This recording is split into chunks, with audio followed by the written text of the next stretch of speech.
بسم اللہ الرحمن الرحیم۔ علامہ واقعی رحمۃ اللہ علیہ کہتے ہیں کہ حضرت رفاع بن زہیر رضی اللہ عنہ کا ایک جاہل لڑکا تھا جو کفر کی طرف میلان رکھتا تھا اور آپ اس کے لیے استقامت کی دعائیں مانگا کرتے تھے۔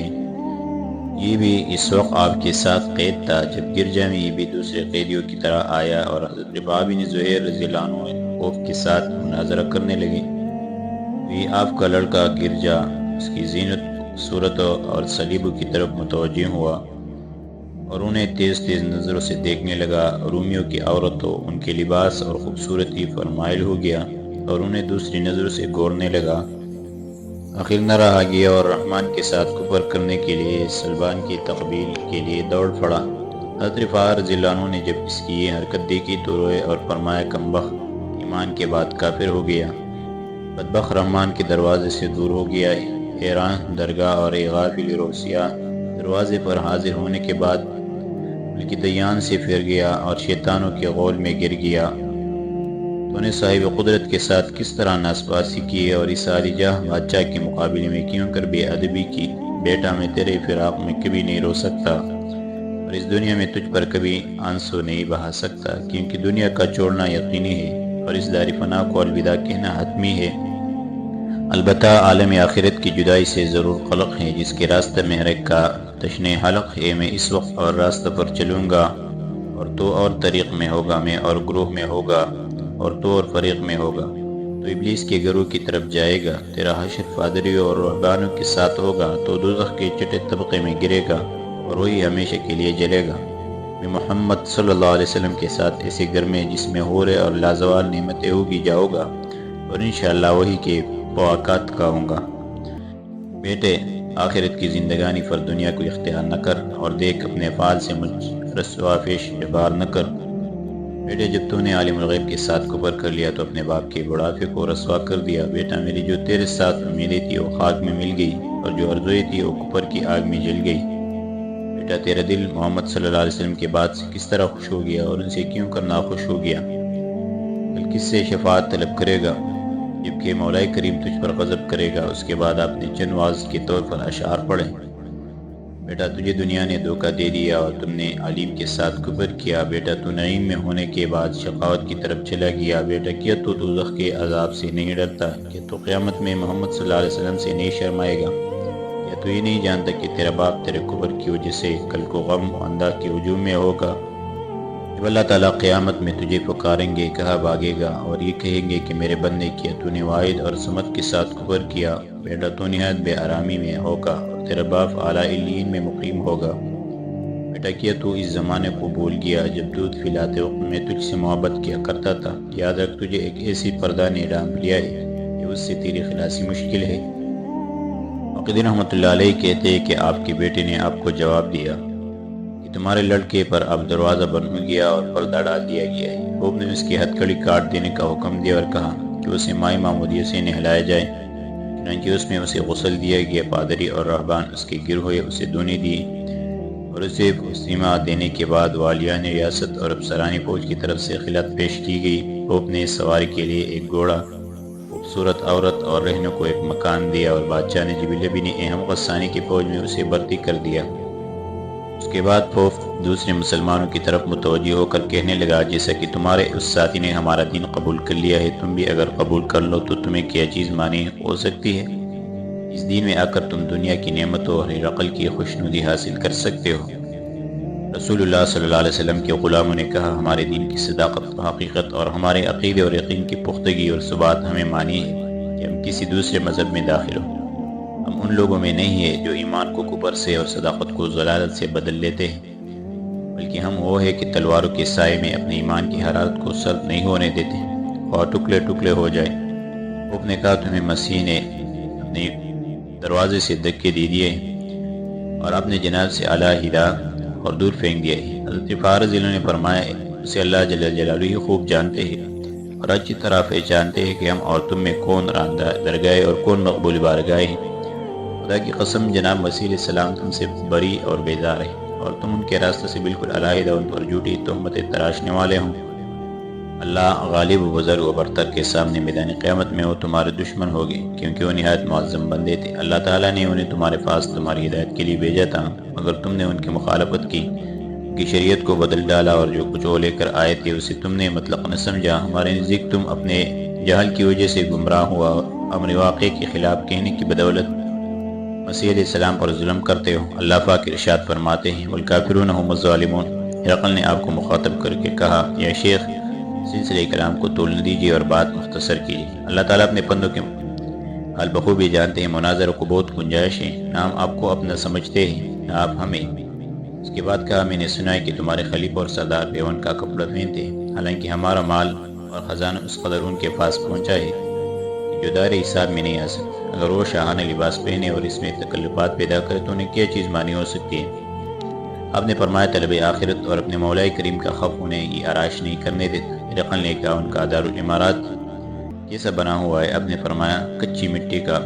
اس نے کہا، ان کے مصائب اور دربان کون لوگ ہیں؟ آپ نے فرمایا مساکین اور فقراء مسلمین۔ اس نے کہا، دربار میں فرش کیسا اور کس چیز کا بچا رہتا ہے؟ آپ نے فرمایا عدل و انصاف کا۔ اس نے کہا، تخت کیسا ہے؟ آپ نے فرمایا عقل و یقین کا بنا ہوا۔ اس نے کہا، ان کے عمل کی ضروریات کیا ہے؟ آپ نے فرمایا زہد و تقوی۔ اس نے کہا، ان کا خزانہ کتنا ہے؟ آپ نے فرمایا رب العالمین پر توکل جس قدر ہو سکے۔ اس نے کہا، ان کے لشکر میں کون لوگ بھرتی ہیں؟ آپ نے فرمایا دلیران مسلمین اور شاہ سواران موحدین۔ ایو الملک، کچھ لوگوں نے ایک مرتبہ عمر بن خطاب نے سے عرض کیا تھا کہ جب آپ سلاطین روم کے خزائن کے مالک ہو گئے اور ان کے افسر و سردار کو جناب نے ناک کی چیزیں چبوا دیے اور وہ خوب ذلیل و خوار ہو گئے تو پھر آپ اب کیوں عمدہ لباس زیبتن نہیں فرماتے؟ آپ نے فرمایا تھا کہ تم لوگ زینت حیات ظاہرہ چاہتے ہو اور میں رب السماوات والارض کی خوشنودی اور رضامندی کا طلبگار ہوں۔ جب آپ نے یہ فرمایا اور آپ کی زبان سے الفاظ ظاہر ہوئے تو اسی وقت قدرت کے منادی نے آواز دے کر لوگوں کی توجہ اس آیت شریفہ کی طرف منعطف کرا دی، الذین ان مکناہم فی الارض اقاموا الصلاۃ وآتوا الزکاۃ وامروا بالمعروف ونہوا عن المنکر۔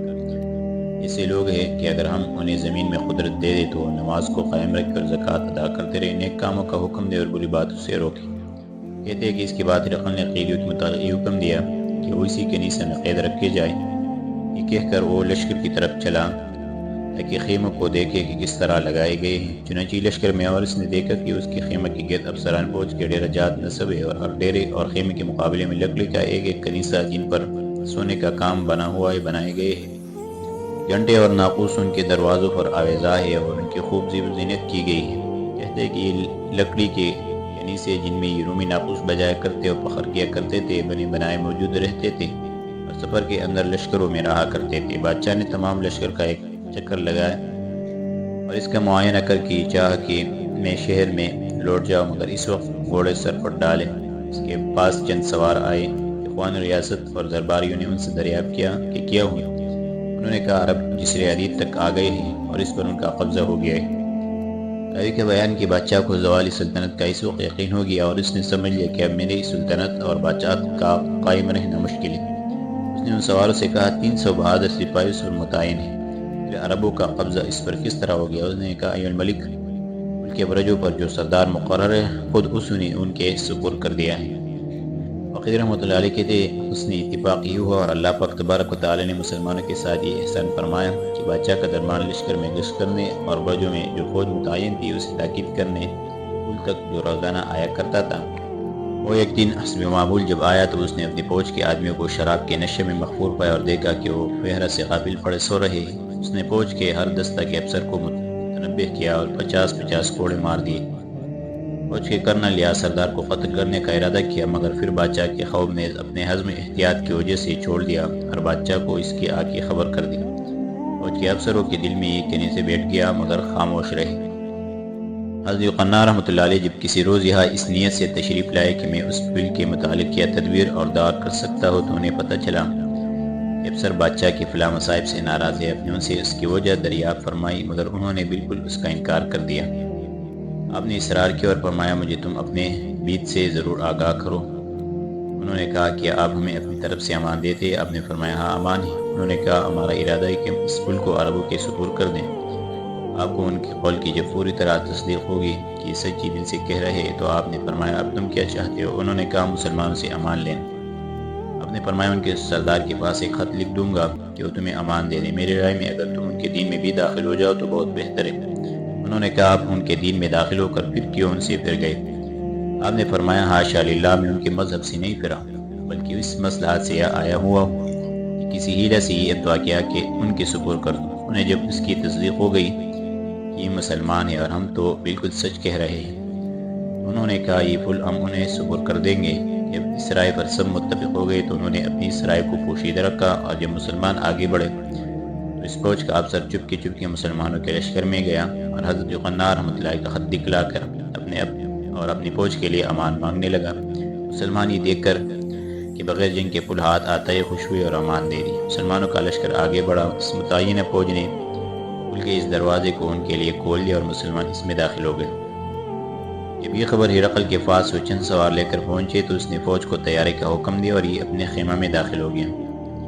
واقعی رحمۃ اللہ علیہ کہتے ہیں کہ جب مسلمان انطاکیہ کی حدود میں پہنچ گئے تو حضرت ابو عبیدہ بن جراح رضی اللہ عنہ نے خالد بن ولید رضی اللہ عنہ سے فرمایا ابا سلیمان، ہم رومی کتوں کے سرزمین یعنی انطاکیہ میں پہنچ گئے، چند ساعت میں بادشاہ کا لشکر ہمارے مقابلے میں پہنچنے والا ہے، ہمیں کیا کرنا چاہیے؟ خالد بن ولید رضی اللہ عنہ نے کہا ہے یا امین الامت، اللہ پاک تبارک و تعالیٰ فرماتے ہیں وَأَعِدُّوا لَهُم مَّا اسْتَطَعْتُم مِّن قُوَّةٍ وَمِن رِّبَاطِ الْخَيْلِ تُرْهِبُونَ بِعَدُوِّ اللَّهِ وَعَدُوَّكُمْ، اور تیاری کرو تم واسطے ان کی لڑائی کے جتنے کہ کر سکو قوت اور گھوڑے پالنے سے کہ اس کے سبب اللہ تعالیٰ کے دشمنوں اور تمہارے دشمنوں پر تمہاری داغ بیٹھ جائے۔ اب آپ اپنی فوج کو تیاری کا حکم دے تاکہ وہ زینت اسلام اور قوت ایمان کا مظاہرہ کرے اور ایک ایک سردار کو فوج دے کر پیدر پہ ادھر روانہ کرتے رہے۔ آپ نے ایسا ہی کیا اور سب سے پہلے سعید بن زید بن عمرو بن نفیل عدوی رضی کو جو عاشر مبشرہ میں داخل ہے ماتحتی میں 3000 فوج جو مہاجرین و انصار پر مشتمل تھی دے کر ادھر بطور اول کے روانہ کیا۔ پھر ان کے پیچھے حضرت رافع بن عمیرۃ الطائر کی سرکردگی میں 2000 سوار دے کر بھیجا۔ ان کے پیچھے پھر تیسرا نشان حضرت میسرہ بن مسروق کو مرحمت کیا اور 3000 جوان کے ساتھ کر کے انہیں بھی ادھر بھیج دیا۔ چوتھا عالم حضرت مالک نے اشر نخیر کے واسطے بنایا اور ان کو بھی 3000 لشکر دے کر چلتا کیا۔ پانچواں نشان یعنی رایت العقاب جسے ابوبکر صدیق رضی اللہ عنہ نے اپنے ہاتھ سے بنا کر حضرت خالد بن ولید رضی اللہ عنہ کے اس وقت سپرد کیا تھا جبکہ آپ نے انہیں لیہ کی مہم پر روانہ کیا تھا۔ حضرت خالد بن ولید رضی اللہ عنہ نے لیا اور اپنے ساتھ لشکر ذہب کو لے کر روانہ ہو گئے۔ جب آپ کچھ دور جا چکے تو سب کے بعد بقیہ لشکر کو لے کر حضرت عبیدہ بن جراح رضی اللہ عنہ خود چلے۔ آپ کے لشکر میں جمیل دیگر حضرات کے حسب ذیل افراد بھی تھے۔